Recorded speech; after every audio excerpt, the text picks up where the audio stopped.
Today I'll take us through the BlockBuilders anonymous Minecraft realm.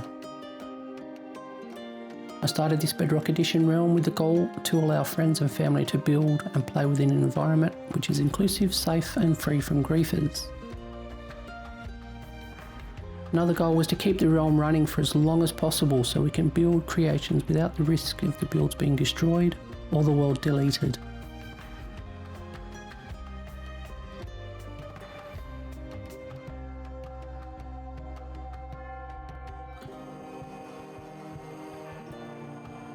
To date, I've put upwards of about 1800 hours into the realm, and the realm has passed through over 6,900 Minecraft days.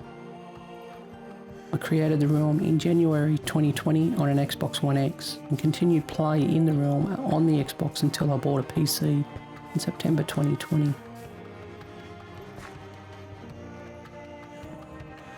What you will notice in this walkthrough is a progression from very basic builds through to quite detailed and intricate builds as my experience with Minecraft gameplay and builds progress. So let's start at world spawn.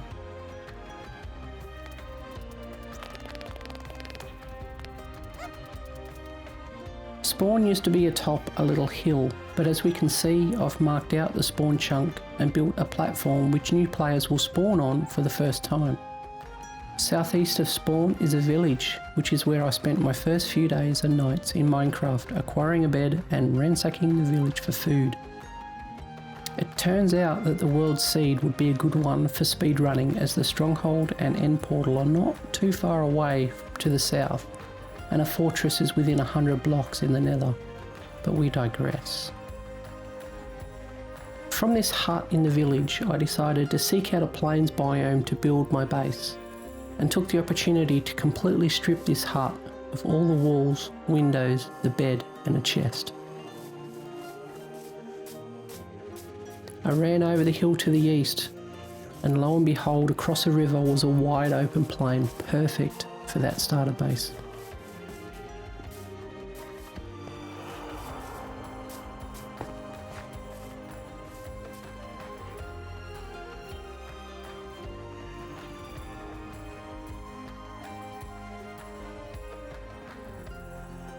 Today, there are a lot of structures in this area as I've not moved on, slowly expanding the base over time, as we'll see. These first few buildings we see are all made of cobblestone, stone brick, oak wood, oak fencing and clear glass blocks. They're all I had at the time, as there was an oak forest nearby to the east. It took a month or so to adventure out to the northeast 1,000 blocks before I found some spruce trees and farmed their leaf blocks for saplings, bringing them home and planting them in the tree farm we see next to the base. My first house was nothing grandiose, just a few walls and a sloping roof, which was quickly extended in length and then width, and then a second floor added. Across the way, I started my first crop farm and quickly built walls and formulated a plan to build a greenhouse to fully enclose it for safety. This later became my first villager trading hall, with a 10 emerald mending villager who still remains in place 2 years later.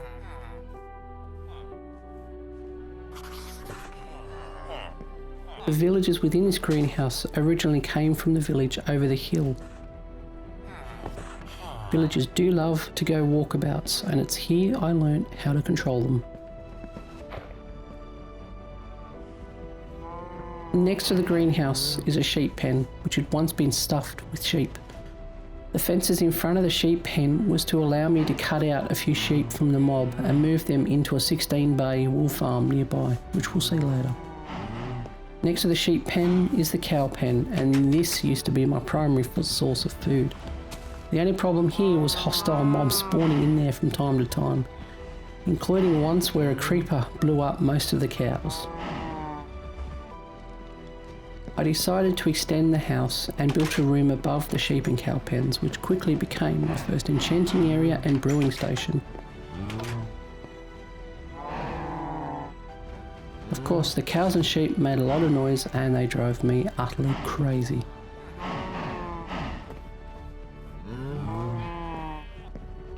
Once that was completed, I extended the greenhouse in order to build the villager trading hall. My first attempt had the villagers running free within the glass house, which quickly turned into a mess, as the villagers would change their workstations and trades, which was an issue in 1.14 and early 1.15 versions. My decoration and roofing skills were quite lacking in those early days. My first attempt at an A-frame roof here failed, as I built it across an even numbered span. I didn't know how to do a large roof span, so the roof over the cells was very flat and plain. The entry lock system we see here was to keep the villagers in the greenhouse, as they would quite often come out through the door directly behind me.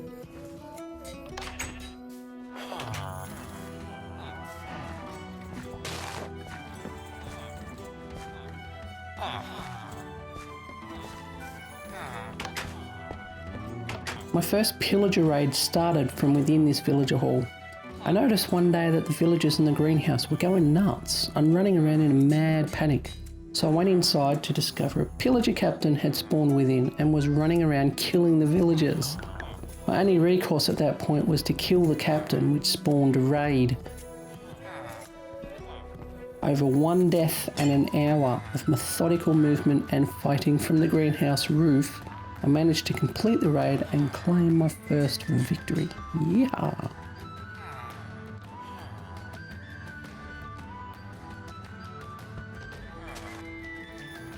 My first YouTube tutorial build was the Corrales barn. Yes, that is Corrales from Hermitcraft, who built this barn in Season 6 and subsequently released a tutorial for it. This build was the one which made me go find spruce wood and build an oak tree farm. The build took about 4 days to complete. Corrales included a very basic interior but didn't show how to do the gardens other than a flyby around his build towards the end.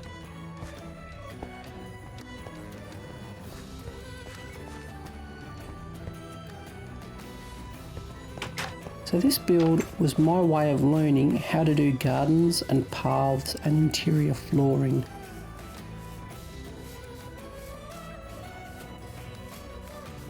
Corrales' build included an upper level, so I decided to attempt a staircase, which turned out rather nice. The main floor was completed using dirt, coarse dirt, stone brick and gravel. I also added lighting by using glowstone under grey carpet. The red and white carpet on the top floor here wasn't completed as I ran out of red wool.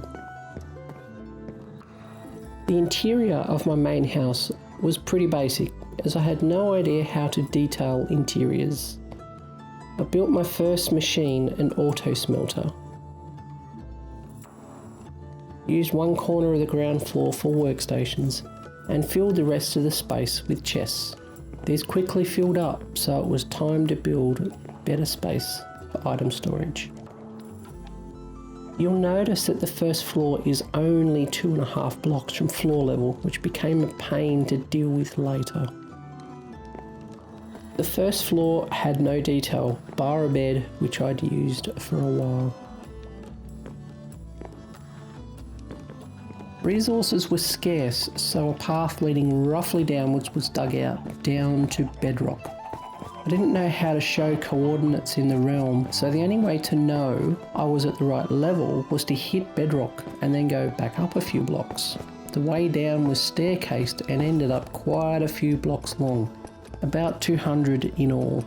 I don't know why I dug it the way I did, it just ended up like that.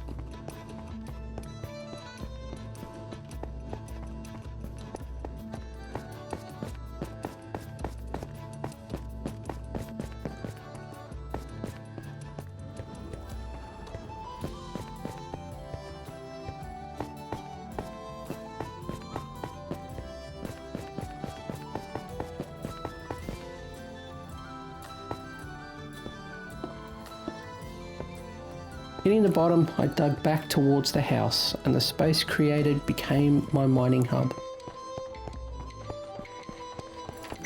The mining hub started off quite basic and over time was transformed to what it looks like today, with low ceilings and industrial machines, where I branch mined off in various directions, both to get resources and to light up the caves under the house.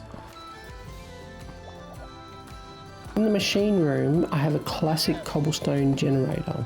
There's a lava source block on one side and a water source block on the other. When the flowing lava meets flowing water, a block of cobblestone is produced. This then is detected by an observer, which fires off a piston to push out the cobblestone, so we get a row of 13 cobble to mine. This machine is slow, but it works.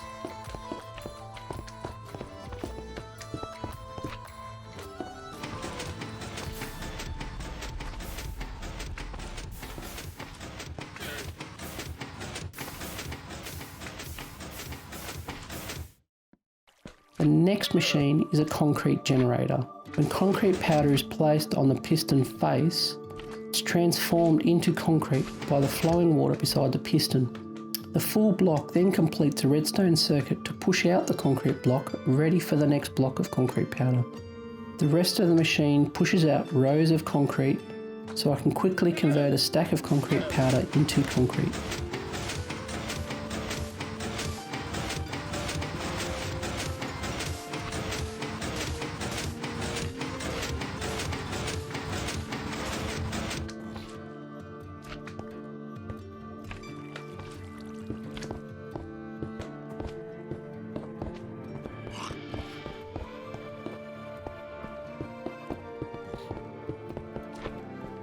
The final machine here is a stone generator.